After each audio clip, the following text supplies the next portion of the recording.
Hello, আসসালামু আলাইকুম। দেশ ও বিদেশ থেকে যারা আমার এই ভিডিও দেখছেন, আমি তাদের জন্য আন্তরিক শুভেচ্ছা জানাই। আশা করি তারা ভালো আছেন। আপনারা ভালো থাকেন, ভালো আছেন। দোয়া করি ভালো থাকেন সারা জীবন। আমি মোহাম্মদ রেন্টু শেখ কবিরাজ। কিছু কথা আপনাদেরকে বলি। আমি অনেকদিন যাবৎ ভিডিও করতে পারিনি।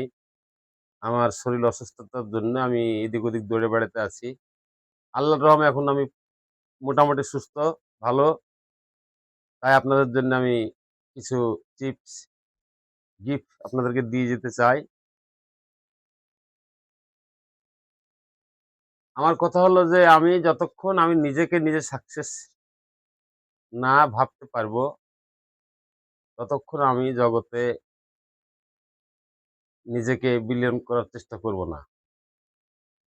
আমি দীর্ঘ যাবৎ এই কবিরাজির পিছনে আমি ছুটছি। অবশ্যই আমার এখানে কিছু না কিছু অভিজ্ঞতা আছে। আশা করি আমি এখন আপনাদের সেবা করতে পারবো। তবে আমি চেষ্টা করব আমার নিজের জান প্রাণ দিয়ে আপনাদের মানুষের এবং আপনাদের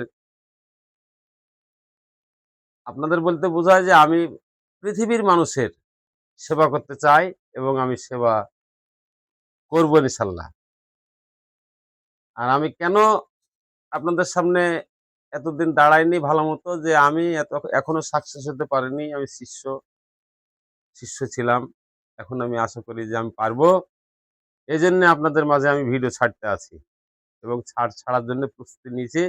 আর আপনাদের সামনে, আপনাদের মাঝে, আপনাদের সেবাতে নিয়োজিত আমি বাকি জীবনটা থাকবো।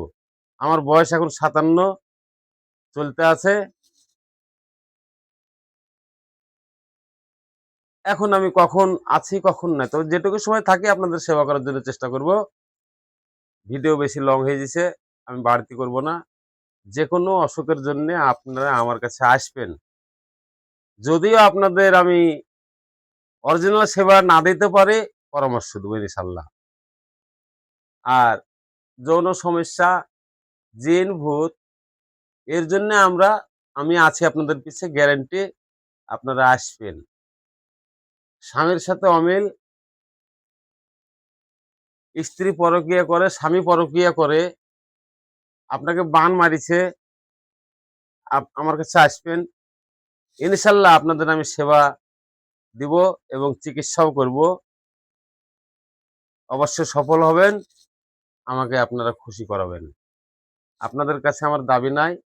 তবে আমার একটাই দাবি আছে যে আমি আগে রোগীর কি হয়েছে, কি অসুখ আমি এটা দেখব।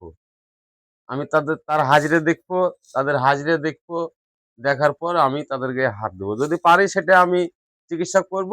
আর যেটা পারবো না সেটা বলে দেবো আমি পারবো না এটা। তো এইজন্যে আপনাদের কাছে আমার একটা আবেদন, আপনারা আসবেন আমার কাছে। আমি শুধু হাজিরা দেখার ফি ৳১০০ নিবো। আর যখন হাজিরা দেখার পরে যে আমি যদি বুঝতে পারি এই রোগী আমি ভালো করতে পারবো, তাহলে আমি বলব যে, "বাবা তুই ভালো হওয়ার পরে আমাকে দিস।" আমি খুশি মনে সেটা গ্রহণ করব। কারণ আমিও তো পরিশ্রম করব নাকি? তাহলে পরিশ্রমের পয়সা তো অবশ্যই আমাকে জনগণ দিবে। কারণ আমি তাদেরকে যদি সুস্থ করতে পারি, আল্লাহ যদি আমার দিকে তাকায়, আর আমি যদি তাদেরকে সুস্থ করতে পারি, আল্লাহ যদি তাকে ভালো করে, তাহলে তো অবশ্যই আমার পরিশ্রমের ফল তো তারা আমাকে অবশ্যই দিবে। আমাকে তো জনগণ আপনারা তো আমাকে ফেলে দিবেন না। তো আশা করি আমার কাছে আসবেন, অবশ্যই উপকার পাবেন। আমি বললাম জাদু, বান, বিদ্যা, বিচ্ছেদ যা কিছুই আপনাকে করুক না কেন, আমি সমাধান ইনশাল্লাহ করে দিব। আপনারা আমার কাছে এখন আসবেন। যদি না পারি আপনাকে পরামর্শ দিব যে আপনি অমুক জায়গায় গেলে সাকসেস কাজ পাবেন। আর যেটা পারবো সেটা আমি করব। তবে আমার হাজিরা দেখবো আপনার আসলে কি হয়েছে। আপনাকে বলা লাগবে না আপনার কি অসুখ আছে, আমি বলে দিব। আমার হাজিরাতেই বলে দিবে। আশা করি আমার কাছে আসবেন, কিন্তু হাজিরা ফি ৳১০০। ভালো হওয়ার পরে, চিকিৎসা করার পরে ভালো যদি হয়ে যান, তাহলে আমাকে আপনারা আমার প্রাপ্য দিতে পারেন। আর যদি ভালো না হন, আমাকে দেওয়ার দরকার নাই। আমি আশা করি আপনারা আমাকে অবশ্যই শ্রদ্ধা করেন, জানেন আমার ব্যাপারে। আপনারা অবশ্যই আমার কাছে আসবেন। আমি এখন থেকে প্রকাশিত হতে চাই। আর প্রকাশিত না হলে অন্য কবিরাজেরাও বুঝতে পারবে না যে কি সেখানে কে আছে, সেখানে কেমন কবিরাজ আছে, এরাও বুঝতে পারবে না। আমি চাই যে আমার এলাকা থেকে যেন কেউ কোনো কবিরাজ অন্যায় করে না যেতে পারে। আমি এটা চাই। আর যদিও কেউ যায় আমাকে জানাবেন। আমি সেখান থেকে আপনাদের সেই সফলতার জিনিস, যদি আপনার সাথে বেইমানি করে, বেইমানিও আমি সেখানে সমাধান ইনশাআল্লাহ করে দিব। আশা করি আপনারা আমার কথাগুলো বুঝতে পেরেছেন। ভিডিও লং হয়ে গেল। বেশি কথা না বললেও নাই। রাখলাম। আসসালামু আলাইকুম রাহমাতুল্লাহি ওয়া বারাকাতুহু।